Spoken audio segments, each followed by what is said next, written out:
Hello everyone. So we're back. We're here to react to a video that honestly I didn't really think I was going to be reacting to, but I got it on my recommended a few months ago, to be honest.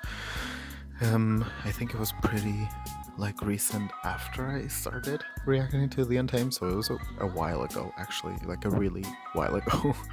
At that time, I think this video was even recent, and now it's like a year old. So, but when I started watching the Untamed, I did get a few comments of people talking about the fact that there had been something happening and that something happened while the airing of the show or after the airing of the show that was bad, so to say. And there was not much context. There was not much context even after some comments happened of people being like, what? Because I don't know. And then I saw this video and I actually put it on the playlist that I have for reactions for the channel, and I then never watched it and never reacted to it. So here we are, I guess. It is by a channel that I personally don't love to follow a lot of times, because I've heard at least that a few times there is a bit more of a misinformation style within the videos. I don't know if that's gonna happen here. I hope that if there is any sort of misinformation in this video, you guys clarify that for me, because it would be great. Again, because I really don't know a lot about the situation, but it is by the channel Cookie Lit, and it is basically on how a fanfiction almost ruined, and then his name, because I'm not even gonna try to pronounce it because I know I'm gonna fucking destroy that, but I will learn how to pronounce it, but his career. And I am excited to check it out because, again, I don't know a lot, but I know a few things. I do hope that this video does enlighten me. And I hope that it enlightens anyone who possibly could be even watching this channel and that also doesn't know necessarily about it. The link for the original video will be in the description, so you guys can go ahead, of course, and check it out. And I guess that's basically it, so let's go ahead and just jump into the video.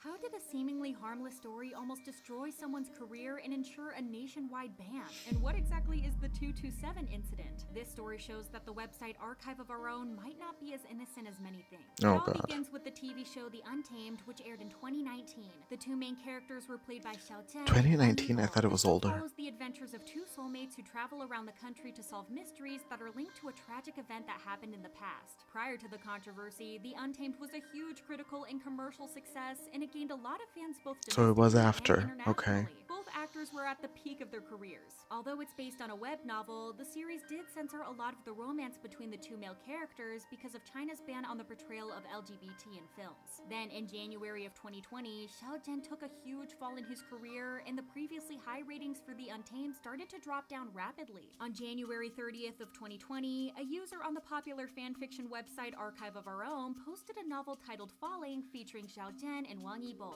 Then, a couple of weeks later, on February 24th of 2020, the user posted two links for the fanfiction on the website Weibo. That user had to face a lot of criticism right away because in this novel, Xiaozhan is portrayed as a cross-dressing teenager falling in love with Wang Yibo. Many fans of Zhan were extremely upset because of the way it was depicted in the story, and a lot of them thought that the feminization part of Zhan's character was straight up problematic. Zhan's fans thought that the way he was depicted in the novel was tarnishing his image. What's worth mentioning is that the work was also heavily explicit, and Zhan was supposedly a teenager in it. The original poster of the story and the artist that did fan art for the story were the main target of Zhan's fans. The work was even reported to the Chinese authorities for containing explicit content with an underage character. This incident was everything that people talked about, especially on Weibo. There were two major accounts among Xiaozhan's fan base, nicknamed the Opinion Leaders, after they were the first accounts to take initiative against the AO3 author in their work. In a post released on February 27th of 2020, one of the users states that actors and their fans don't need to accept and agree with such type of fan work, adding that behavior like this not only taints the artist's reputation, but also the online environment as well. They also mention the possible underage fans and their alleged lack of judgment. His fans gathered together throughout social media and shared step-by-step manuals on how to report the novel to the Chinese government. One fan wrote this on Weibo: "We have done nothing wrong. What we did was to exercise our rights as citizens and to uphold justice." February 29th of 2020 marks the day Archive of Our Own was officially blocked and banned banned in mainland China. AO3 even made an official apology on Weibo regarding the unexpected disconnection of the server after the site was censored. Joining AO3, the Chinese fanfiction site Lofter was taken down as well by the Chinese cyberspace police. This action was met with a lot of angry protests. While Zhan's fans were glad that the novel could no longer be found, other people and fans were outraged. Archive of Our Own used to be the go-to site for China's ACGN, which stands for Animation, Comic, Game, and Novel Subculture. At the end of 2016, this subculture had an estimated size Someone of really around ruined it for 300 million everyone. readers. Whatever. AO3 was also important Jesus. to China's LGBT Yeah. communities. Overall, it was considered a safe space for any kind of subculture or alternative publishing that would otherwise get censored by the heavy restrictions in China. Angry AO3 fans quickly threw the blame at Zhan's fans and claimed that the actor should take the responsibility for his fans' behavior. Then the inevitable Why? happened. These It's not fans his started to fault as contact well. all the brands Zhan endorsed or worked with in the past and flooded their comment sections and pages with negative comments. They even protested during an e-commerce live of the brand Olay that Zhan endorsed and flooded the comments with their anger. Judging by their actions, it seemed like their only goal was to take down Zhan's reputation, just like Zhan's fans took down AO3. Enraged, AO3 users decided to target Douban, which is the Chinese equivalent to the website IMDb, and started to give all the shows, movies, and TV series Zhan was in extremely low ratings. This seemingly nationwide boycott went on for several days, and a lot of people joined it. Apart from AO3 users, BL fans, or members of the LGBTQ community, even just people who were fed up with the controversy joined this huge boycott against Zhan.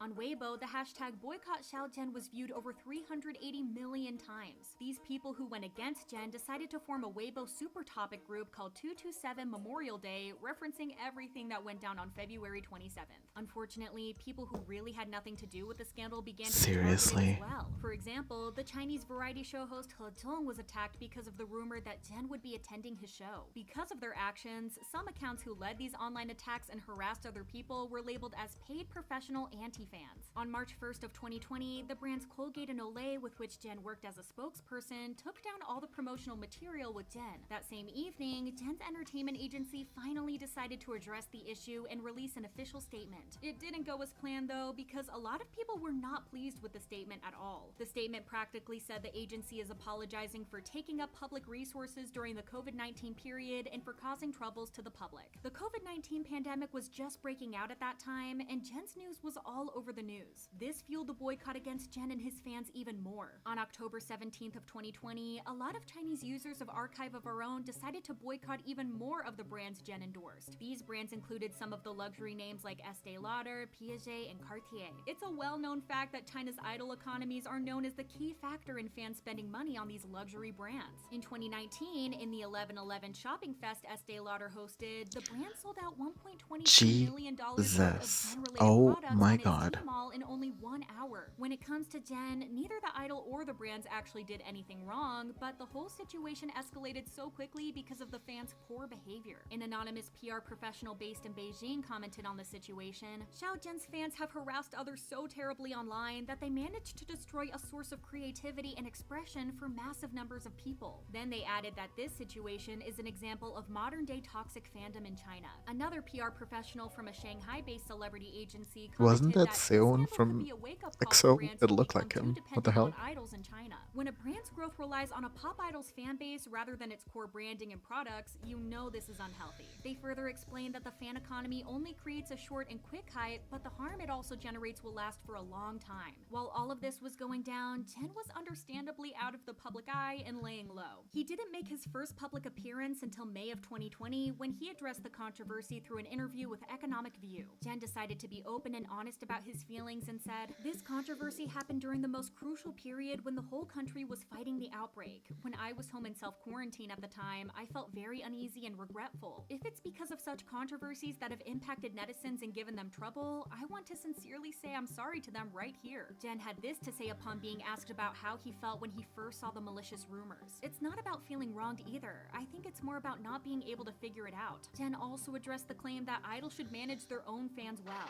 Zhan shared that he didn't agree with this statement because he felt like he didn't have a boss/employee relationship with people How that can support and he love him. To manage people continue that exist all over the world? I don't think our our relationship is that of a boss and employee. Moreover, I think our relationship is more of equals. The video earned over 39 million views in just a couple of days. Overall, the response from that interview was positive, with 39 million. netizens complimenting Jen for bravely facing negative comments and keeping a modest attitude all the time. The hashtag for the interview with Economic View earned over 1 billion views on Weibo in just a couple of days, and it topped the trending list on Twitter for Thailand, where the Untamed was extremely popular. One of Jen's fans The shared their BL thoughts on landmark. the interview with the Global Times and said, "His voice was trembling and hoarse while answering questions, and I could feel his honesty and tenacity through the video. He calmly confronted right and Most wrong likely and took his the opportunity to spread fear, positive energy but while yes. calling on people to do some charity work." Another netizen commented, "As an onlooker, no matter whether the interview was just a public relations measure, I think he was brave enough to proactively respond to the controversy surrounding him. Yet again, this interview didn't please all of the people." One of Ava's That's fans impossible. shared their view on the Of controversy course. and said, "He knows his fans made a mistake, but doesn't dare to say it because he does not want to give up the benefits these fans bring him by offending them.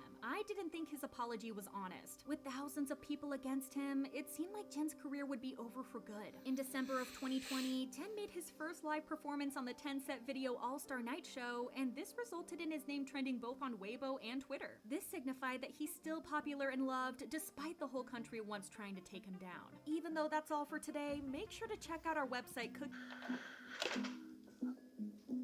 My god.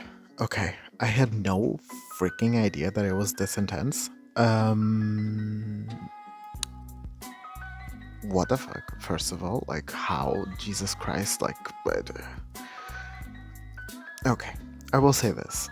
I do understand the viewpoint of, like, it being banned is extremely, like, not okay for exactly the fact that was the first thing I thought. The community of people, especially like the LGBTQ plus community, that given like the really strict censoring that exists exactly in places like China, having such a platform, which was one of the few platforms in which they could actually like be, you know, themselves, seeing that platform be banned because of one person they could not control and see the whole platform be banned, it is frustrating, and I can only imagine how frustrating that must have been.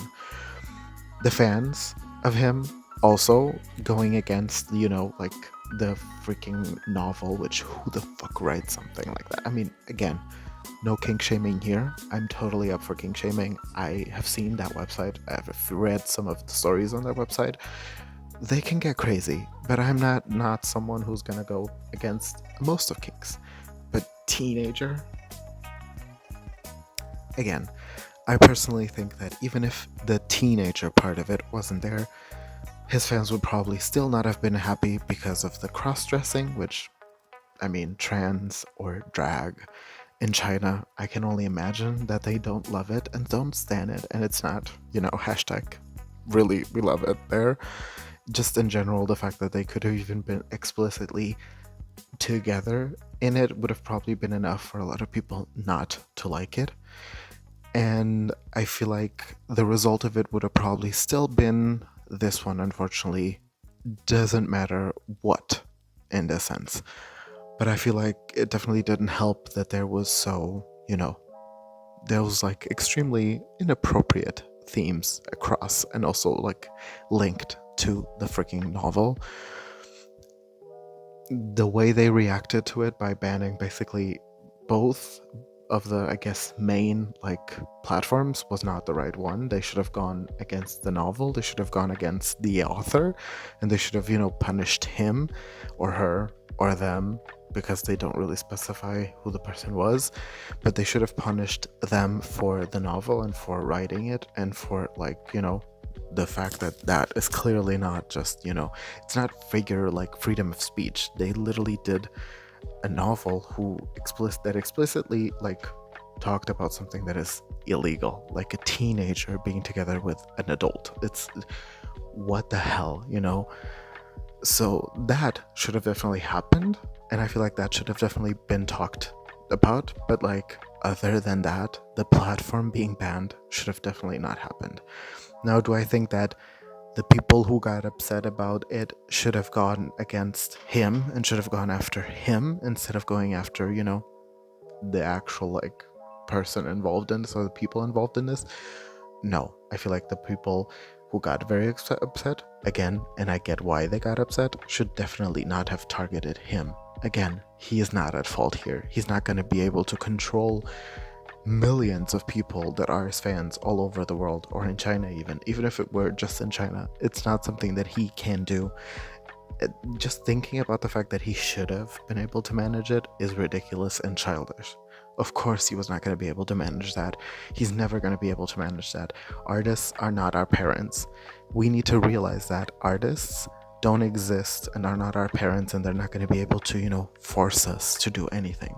They might be able to say, hey, I don't like this, but that's not going to stop fans from anything. And saying, oh, he didn't want to lose the fans because, well, of course he doesn't want to lose the fans. That's his job. That's his money. That's his livelihood. Are you really gonna judge him for that? Because we all have a job, and we all take shit from our bosses at times, and we all lose a lot of times friends or family because we have to do something for our job and we put our job first. That's not news. We need to live. The world expects us to work. It's crazy to expect him to not care for the money and the support of the fans. That's all he has. What do you expect from him? Whatever. I'm glad this got resolved. I'm glad that they're both doing well, at least from what I know. But this is a mess. Honestly, a really big mess. And I really had no idea that it was this intense. Which, wow. Just, wow. Really. I'm impressed, not in a good way, in a way, but at least I guess now I know. But damn,